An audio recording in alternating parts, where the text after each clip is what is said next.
Hi, everyone. This is Mesha with As Long as You're Breathing, with an Every Life is a Story event, making history here with a part two with Elaine Merryfield. And I'm going to skip all the housekeeping stuff because if y'all don't know it by now, well, you'll figure it out. So we're just going to go straight to the story.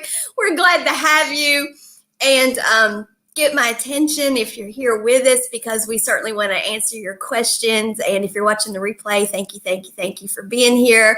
Elaine, welcome back. Let's jump into part two. Give us the rest of the Elaine Merryfield story. Okay. So last time we talked about really my fibro healing journey, because it's over 30 years. It started in 89, diagnosed in 89. So and then in 2000, I was well enough by 2000, 11 years after, that I gave up nursing. I talked about that last time. I had to give up nursing about 4 or 5 years into the journey, and did the private child care and some respite care for an elderly couple and everything. And then by 2000, I was feeling much better, and I wanted to return to healthcare in some way, but I'd had to give up my license, and because I just was not able to function as a nurse anymore. So I thought, well, what about health education? What if I put together a class for other people that are living with fibro from the things that I've been learning? Because I was learning from the research team at the University of Oregon, or the Oregon Health Sciences Fibro research team. They had conferences every other year where they'd share all their information, and just for my own journey. So that's what I went about doing. But I want to start today. I was going to end with this last time. I want to start today with what I feel like fibro has been, whenever I describe it to people and I say, it's been a profound life teacher, like no other teacher I've had. And I said last time that I like to learn. So anyway, this is how it all, what I have learned so far from it. I've often said that I would not have ordered up fibromyalgia from a, quote, menu list of life challenges if given that choice. Right. But looking back over the last 3 decades, I now view fibromyalgia as a powerful catalyst that has led me to connect with what truly matters most to me in life. True. And has also led me to discover ways that can make a personally meaningful contribution to others. So I have 8 lessons that I feel like it's given me, and some I'm still learning. Anyway, number 1. It has taught me to recognize and reclaim my personal power, to know that I have both the power and the right to determine the choices in my life that are the best fit for me and that support my well-being. This is in contrast to how I was taught earlier in life to give away my power to the many shoulds. I talked about that a lot last week in my personal story, that I was told were the right way to live life. Can't live it that way. You can't do much healing and live that way. No, number 2, around here. Number 2, it reminds me to be a loyal friend to myself and to extend compassionate kindness to myself on a regular basis. Other words, to treat myself as my own best friend. 3, it repeatedly reminds me to trust in my own inner knowing by learning to listen to my intuition and body wisdom. I call it my barometer of truth. It never guides me in the wrong direction. I don't listen sometimes, but its guidance is true. Yes. Number 4, it has helped me discover much more about my own inner strengths and inner resources, including my courage, my deep curiosity, and my mindset that thrives on learning something new. Number 5, it has helped me recognize and appreciate more of the many unexpected helpers when they appear in my life. And I named several of those last week, and I'll name one more today. Number 6, it's been a trustworthy guide to choosing how and where to spend my precious life energy. Number 7, it consistently reminds me to have an attitude of reverence for the wisdom residing in my body. And I'm still learning that. I think that's a tough one for us humans. I'm still learning it, but I'm getting to it faster. I don't deny it for as long.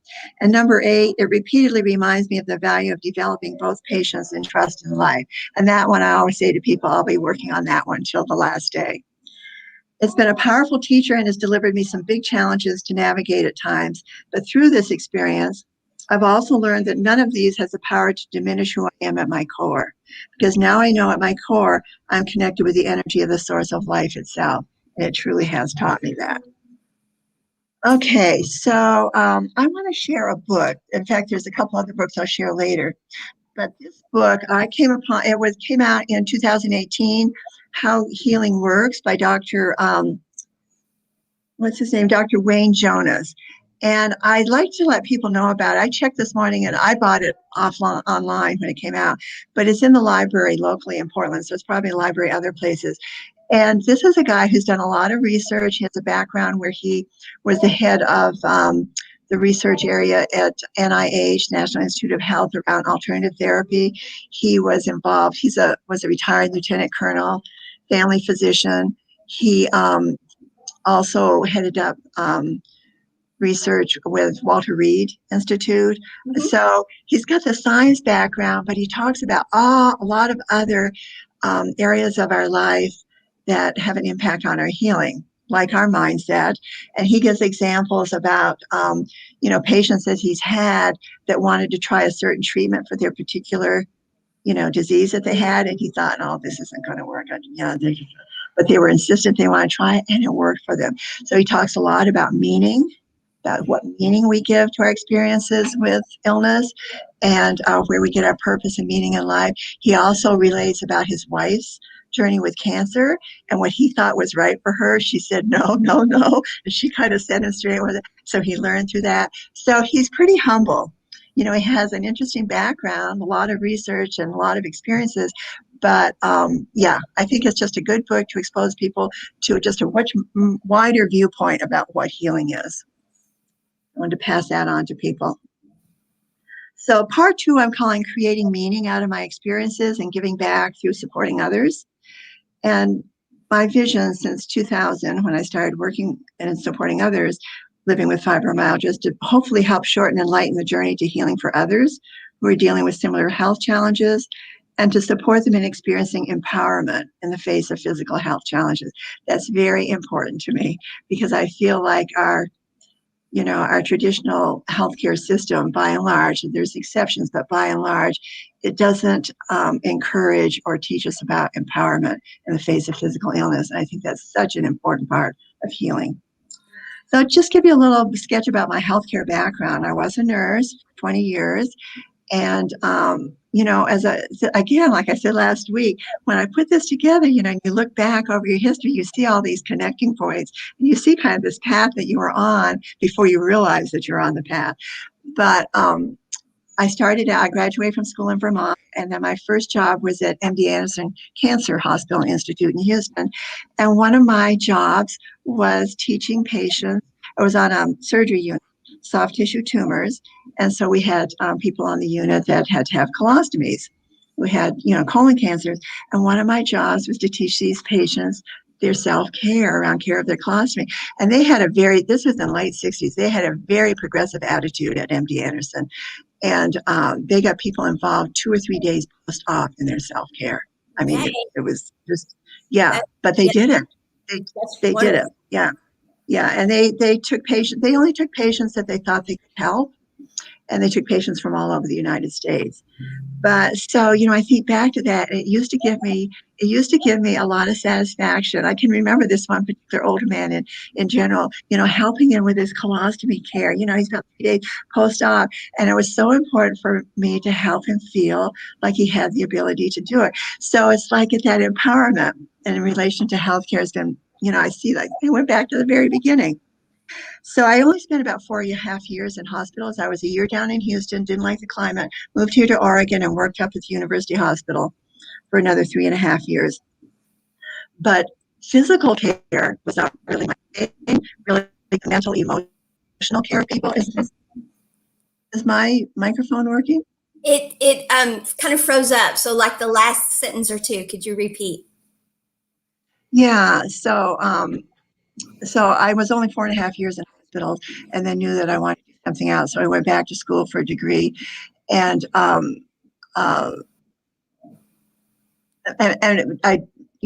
discovered that really supporting people emotionally and mentally was really my bailiwick.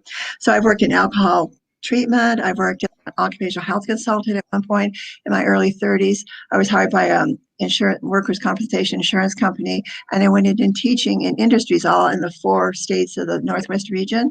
I was referred in by our environmental health engineer, the safety consultant. And so I was going in, if it's a smaller business, then I would work with the line employees around keeping themselves healthy, depending what the health hazard was in the business. If it was a larger business, then I worked with management, or they might even have an in-house nurse, and I worked with her. So see, again, I was trying to help people be empowered in relation to different exposures that they were working in, so that they can maintain their health. Yes. I also was a home health care supervisor. And then in 1980, I got interested in stress management because it was first getting more attention about what a role it played in our health. So I found that the jobs I liked most were those that was helping people maintain their health and helping them feel empowered in their lives. I love creating and working with groups. My first one was for patients. I told you last week about how I did the 6-month training with the biofeedback practitioner. Practitioner training. And when I finished that, she said, I think some of my women clients in particular would benefit from being in a small group together. So she got me launched in doing groups. So and I enjoyed it. And ever since, it's been one group after another. At one point, I put together, and this was even after Fibro started, it was my way of trying to still work. I wasn't doing nursing. I was doing the childcare, but still be involved with adults around staying healthy. So I put together a 6-week class called a Women's Self-Image Group, and I taught it through the Portland Parks and Recreation. They had classes of all kinds that they offered in the schools in the evenings. They had yoga, basket weaving, and whatever, and personal growth. So I did the Women's Self-Image class. And then at the end of the 6 weeks, they would want to continue on in a group. So then we would rotate homes of the group members and continued on sometimes for 1.5 years, 2 years. Then after that, I created a class because I was working so much with stress management. I really had this theory that if I could encourage people to tune into expressing their creativity, there was a huge reducer for stress and a really helpful stress management tool. Have some way of self-expression that was really truly themselves, because we're in that, when we're in that creative mode where it's like, we're not aware of time. We're just in that creative mode. We're not tuned into the stresses around us. It's like a time out from the stresses of life. So I created a series of 6-week class again called Women Living Creatively. And I modeled some of it on Julia Cameron's book, The Artist's Way, that came out at that time in the 80s. And so I did that for several years, just one group at a time. I do one evening. And I attract a lot of younger people who were stressed out in their jobs, and they were trying to create their own small businesses. So that was interesting. There were, women doing things with jewelry, or there was one woman that was a clown, and she was going into hospitals and particularly pediatric units to lift the spirits of these kids. I met really interesting people doing that. So I did that for years. So then, the 11 years goes by, and in fall of 2000, or during 2000, I decided that I wanted to work specifically with other fibro people because I was feeling well enough at that point. And so I thought, well, how can I do this? I thought, well, I could put together a class and maybe, because of my nursing background, get into health education centers that were connected with the hospital. So that's what I did. And the first one was on contract. They said, well, this sounds interesting. We're not doing anything for people with chronic pain right now. So I put together a 4-week class called that first one was Living Well with Fibromyalgia. And so they took me on contract that first class. I'd set a limit of 10 people for the class, 14 registered, and they were just really enthusiastic about it. So then they offered me in January, position, part-time position. So I went on, teaching there for 9.5 years. I taught that class. And then 8 of those years last year, also facilitated an evening support group. And after a couple of years, I was working more with stress management there. Then they had me do their stress management groups too. But I have to back up and tell you about an unexpected helper that appeared in that first class, that first Living Well with Fibromyalgia class. Okay. So it was a 4-week class. And about the 3rd week, this one woman says, do you know that book, Full Catastrophe Living? Brought the book, Full Catastrophe Living, using the wisdom of your mind and body to face stress, pain, and Mindfulness. It was written by John Kabat-Zinn, who's the man who brought mindfulness into healthcare back in 1979 at the Stress Reduction Clinic at the University of Massachusetts Medical Center. She said, "You have a lot of the same ideas he had. Have you read that book?" And I said, "No, but you're the third person to mention it to me." So I went out and got the book. I fell in love with mindfulness. It just spoke to me. I sent for his materials. They were in cassette tape at that point. That's how far back it was.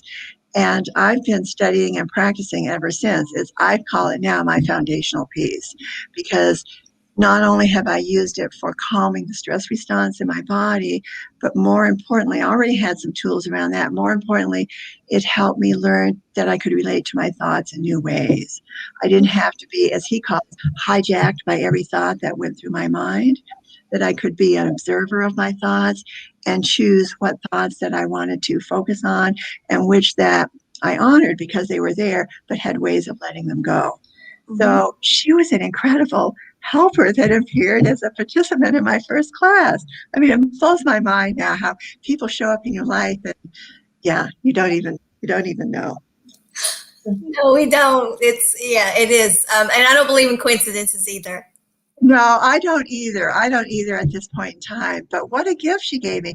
And that's my philosophy. I'll share it now in the circles, the healing circles that I do now. I say to people in the first class, I don't have the answers for you. I have my experiences and experiences of these people I've been working with, in groups and classes for 21 years now. But it's yours. I'm here to stimulate you and to support you in finding out what's your answers. Yes. Because it's personal. It's very personal. So then I retired. I retired from health education in 2010. Then 2 years later, I heard about Dr. Ginevra Lipton, who's the founder and director at the here in Portland of the Yes. Frida Center for Fibromyalgia. I thought, wow. And heard her story that she developed fibromyalgia when she was in medical school. And I thought, I want to meet her, because that was the thing, over that 10 years that I was teaching up to that point, that people were always asking for a good physician. Who do I go to? And I would, contact the hospitals and ask who was accepting fibro patients. And it was always a struggle. So I contacted them, and they invited me to start teaching there, that I could just teach when I wanted to. So I started doing that in 2012, and I taught there periodically from there until 2018. And I taught 3 different classes that I developed there. And the most popular one was a 4-week class again, and I called it Navigating Life Changes and Challenges. And then the last couple of years I was working there, Dr. Lipton decided to create like a new patient class for new patients that came in. She waited till she had like a group of them and then come together. So she wouldn't have to go over this with each one of them in their first appointment with her. And she would teach them. So she invited me to co-teach with her. She would teach the basic science of fibromyalgia, and then I would come in and introduce them to relaxation and mindfulness practices and give them resources around it. I felt like that was such a gift for me. It was fun for me to work alongside a physician who really understood, had the information and understood the experience. I mean, that was just a wonderful experience for me. Dr. Lipton actually has fibromyalgia, right? Yes, she developed it in medical school. It in medical school. Yeah. So then in summer of 2017, I published an ebook. I'd always wanted to write something about my thoughts about fibromyalgia. So I published an ebook. It's available on Amazon, and it's called Life Beyond Fibromyalgia, a personal guide for moving forward and leaving struggle behind.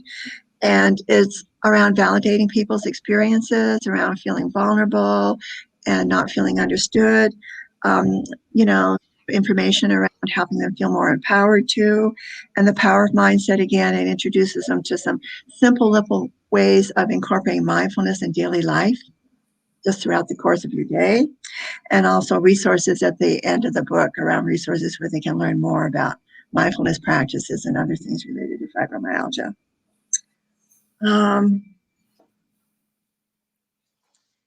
Then let's see, where do I want to go next? I guess. Oh yeah. So yeah, so I published that book in 2017. And then in 2018, when I left Frida Center, I decided that I wanted to offer something online. And I'm sure glad I did. I was just experimenting that fall of 2018 because then last year, I went into, that's how I offer all my classes now is on Zoom, or not classes, I do this support circle. So that's when I started teaching the small group or facilitating the small group Fibro Healing Circles, and they meet once a month. And I was taking a maximum of 4 people in the circle, and I now, and just this summer with the latest circle I'll start in July, I'll open up to 5 people. But I keep them very small, and they meet for 2 hours once a month on Zoom. And you can find out more information. I'll describe them some here, but there's more information on my website, and people can contact me if they want to find out more about, if they're interested in joining one. And so my focus for these circles is I feel like I'm creating an oasis for people, where away from the rest of their commitments and their stresses in life, where they can just come together and share around healing and well-being. I keep it very focused on healing. I mean, we share whatever is going on in our lives, but I bring them back to a mindset of what is it that's going to help me feel better, and what's going, how can I work with my mindset and my tools, and expanding their resources for moving forward with their healing journey. It's a place where each person can feel seen and heard without judgment. That's real important to me. A place to help identify the cultural shoulds, just like I talked last week about how letting go of all those shoulds that I've been taught were really important to my healing process. Early on in the circles, when I knew one stars, I give them an exercise around identifying, what they see as shoulds in their lives. And at first they're not really sure, but once they get into it, because I keep coming back, then once they get into it, they can start to see, oh, I'm saying I should do this. Well, maybe I don't. Maybe that's not what I need to do. So helping them see how those shoulds may be operating in their lives that are hindering or acting as obstacles to the healing process. Yeah, because we've all got them. Right. So often what fails, and so often we think we've defined, we figured out what's going to make us happy. We think, okay, I've changed my life. I know it's going to make me happy, et cetera, et cetera. And really all we've done is we've stepped back and we've switched one set of shoulds for another set of shoulds. Is what we've done. And we don't even realize it because we're so programmed. And we're so conditioned. I think, I gave my story last week, but I don't think I'm the only one for sure. I think so many of us are conditioned to make the outside world our authority and how we're going to fit in there and do well there. And, healing is so much about coming back to right here, to your own heart and what's important to you, what's going to feed you. No, identifying the things that deplete you and identifying the things that truly feed you, because that's what you have to offer the world too, is those things that nourish you. Out of that, you have more to offer the world that's genuine and authentically you. And those are the things that light us up. Exactly. I talk to people about lighting up their heart and enlivening. And I get my information around healing, not just around fibro, but I listen to all kinds of webinars. Often around cancer and whatever. And there was one a couple of years ago where the fellow talked about, he asked people, what enlivens you? What lights you up? What gives you energy? Because that's life energy, and that's where healing comes from. It does not come from depleted energy. Healing for everything. What gives us energy is what lights us up. If we will live our lives with what lights us up. And so often we're vague in defining. We think, okay, I'm stepping into happiness here, and we vaguely define what happiness is. And when we vaguely define, then and what we really need to do is just step back and what's lighting me up and go with that and go with lighting us up. Because when we vaguely define, then we fall into cliches, and cliches are the programming. Right. Programming. We fall into, well, I want to live a life that's calm. I want to live a life that's peaceful. I want to have a life that's not stressful. Okay, what does that mean? What does that mean? Right. I think that's why working in group, I think that's one thing why working in groups is so helpful for people, because they get ideas, they trigger each other, they give each other courage, but they also trigger, in conversation. And my groups form friendships. Dr. Lifton made that. Relationship. Yes. My Dr. Lifton remarked that to me about that, or when I was still teaching classes at the Frida Center. She said, the people in your classes become friends. I see them later, like when they come in appointments, some at the same time, and they're just chatting away like great old friends in the waiting room. And I said, well, yeah, that's part of my, because.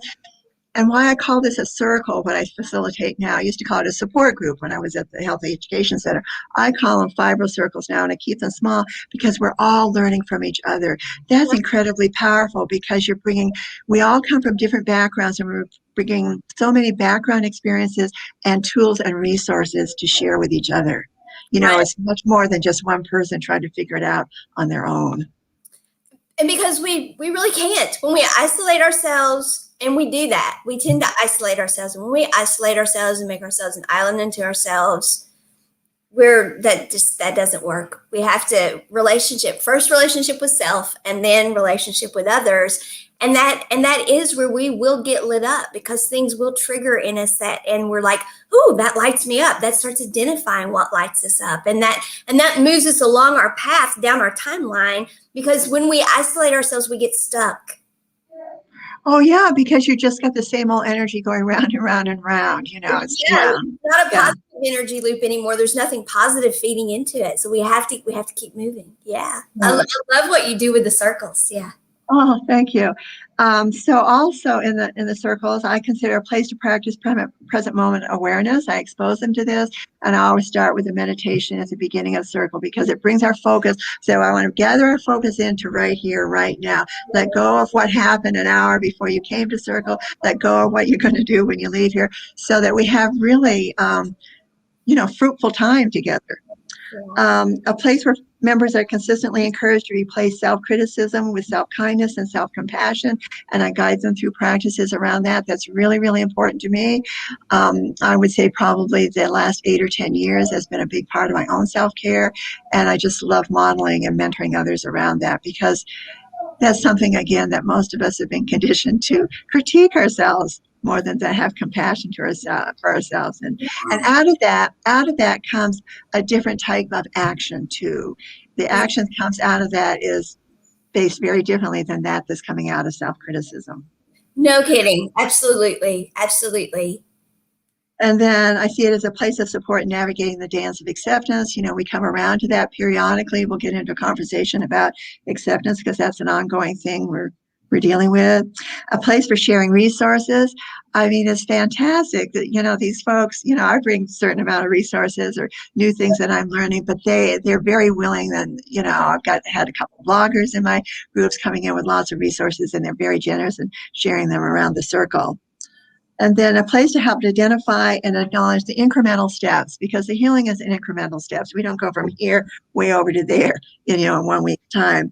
And also to acknowledge the new insights that we gain, and imagine new possibilities for reconnecting with our wholeness again. Because that's my definition of healing, is reconnecting with our wholeness. It's there, it's intact in our center all along, but we lose touch with it, and so helping us come back to that place. And so, it depends on people's resources and, whether they have several chronic diseases they're dealing with, or just the fibro, whatever. It varies how much of the symptom relief we get. But definitely this progress and much feeling better. But I don't make promises to everybody that, their symptoms are going to just totally disappear.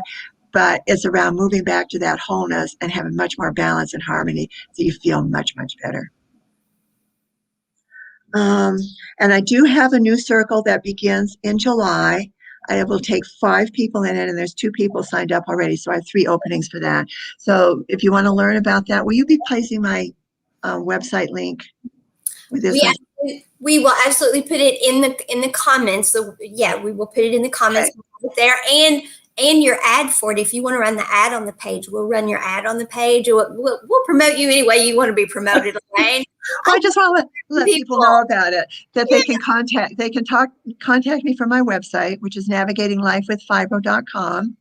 And they can contact me from there, and I'll get in touch with them answering their questions. And I usually set up a little Zoom meeting so we can talk, we can meet each other and, just tell you more about the circles.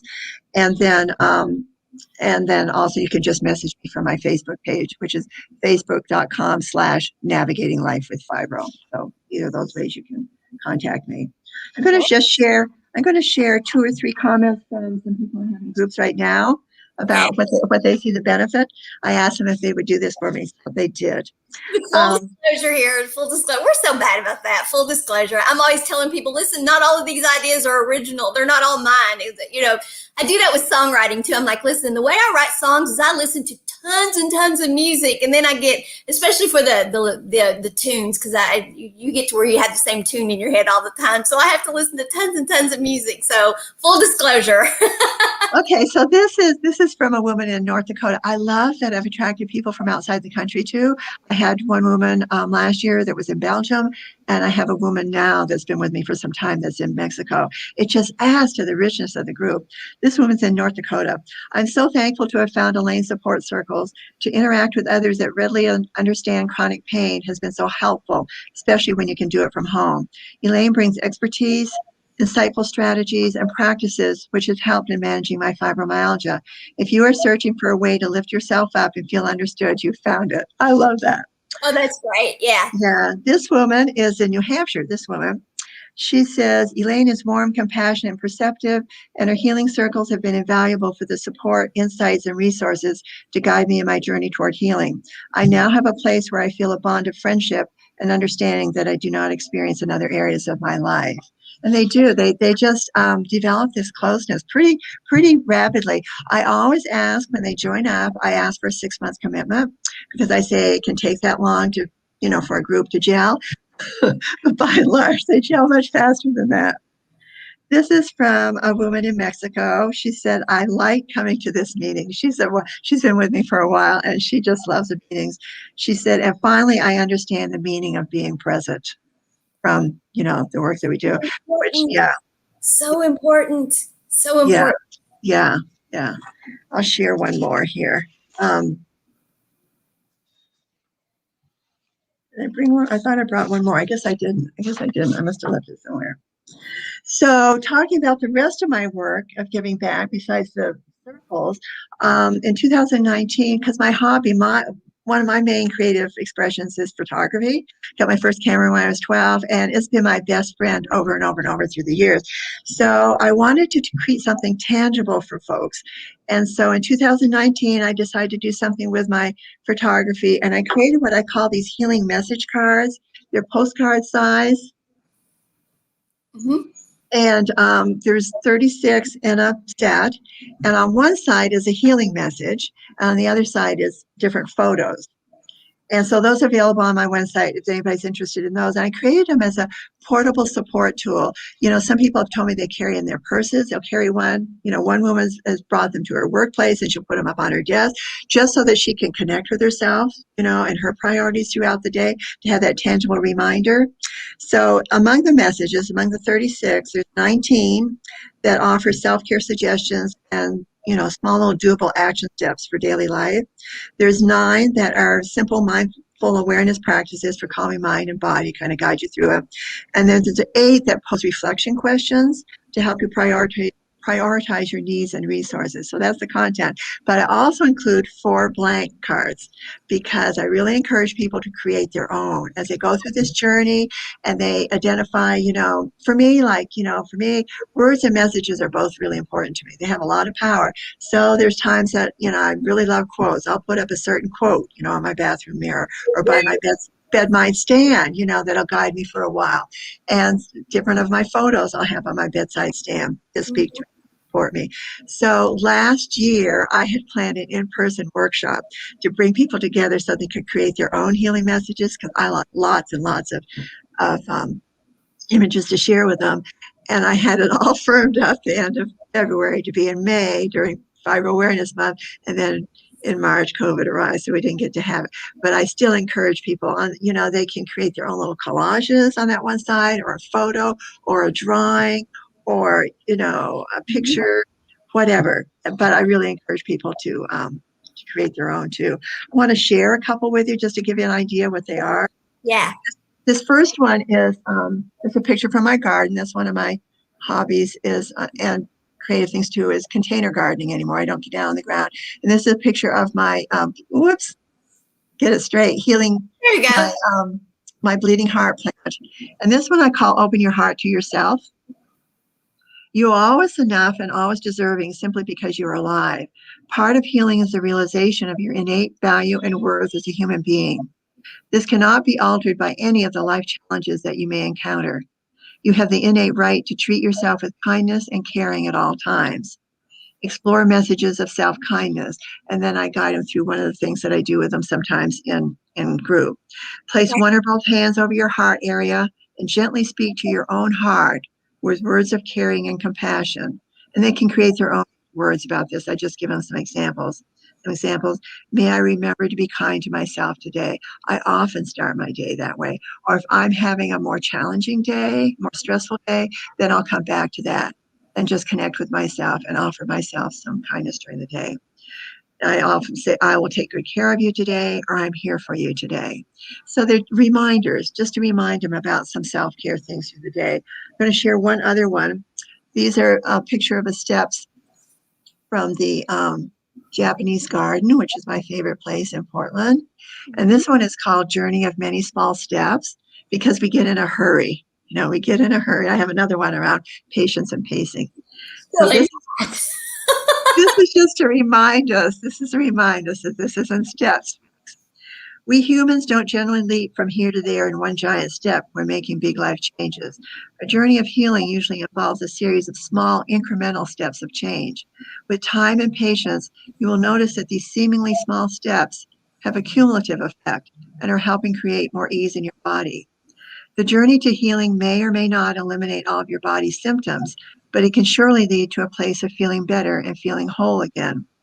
The whole of your being is truly very much greater than any medical diagnosis.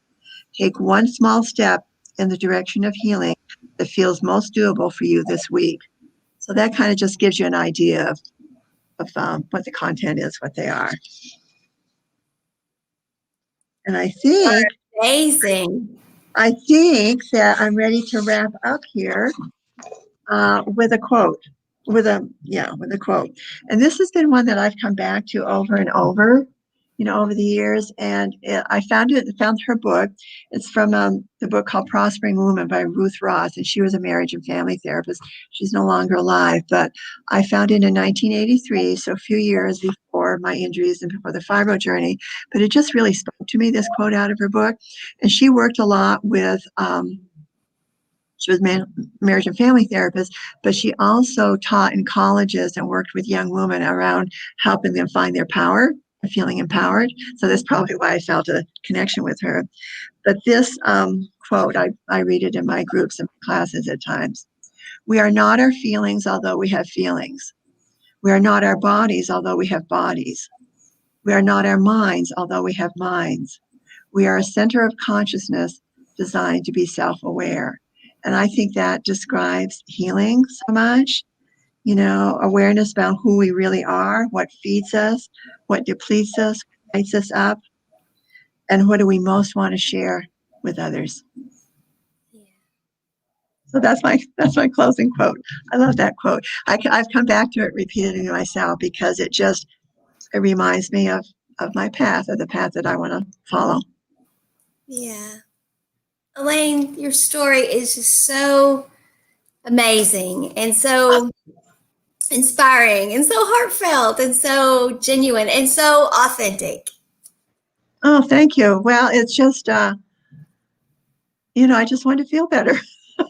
I just wanted to feel better. And it was interesting looking back, after you asked me to do this, looking back, I just still can't get over it how, I was kind of being pointed in a certain direction a couple years ahead of that. Like my path was laid out there, that the mind-body connection and, really paying attention to the mindset that we develop, because you develop it. It's in increments. You don't say, well, I'm just going to turn around and I feel better now. It's in increments. It's just like how you learned, the way that you were living before, where there was some disharmony within your being. Like I call, illness having to do with disharmony and balance between mind, body, and spirit, because we're all, all those aspects are part of us. And so when we bring those back to balance and in harmony with each other, then we're moving into, physical health, more into physical health and healing too. Yeah. Well, thank you, Meisha. Yes. Thank you for the opportunity to share, because it does mean a lot to me. I'm now in my 70s, so I don't know how many more years I'll be doing this, but I want to do it for as long as I can, because it's so meaningful to me, and I really believe it's part of what's keeping me healthy. I don't remember when I last had a major flare-up. It's been years now. So it's part of what helps me stay healthy, is contributing and encouraging others on their own path. Well, we're going to share your information, of course, so you can help others. And I think the best way to end this is, I know, Elaine Merryfield, you're going to be doing this as long as you're breathing. Yeah, probably. Probably. Just like me, girl. We're going to do this as long as we're breathing. Because it means so much to us. It does. It does. So, everyone, thank you for joining us, whether it was live or on Memorex, going to show our age here. Whether it was live or whether you caught it on replay. Elizabeth Kipp watched. Oh my gosh, the co-founder of the network. Thank you, Elizabeth. Here, let me show you. Thank you, Elizabeth. Thank you. Yeah. So we're going to close now, and thank you all for joining us. Thank you, Elizabeth, too. And as long as you're breathing, you all. We have a show. We have 2 shows on Thursday. We have Ricky McKenna, who's going to be with us. She's the chef that shows us that nutritious cooking can be fun. And then that's at 1 p.m. Central Time. And then at 3:30, none other than co-founder herself, Elizabeth Kipp. She's going to be here showing us just how meaningful forgiveness is for great. For everything. I may just let you 2 do the show, and I may take it off. All right, y'all. Thank you. Take care, everyone. Bye-bye. Bye-bye.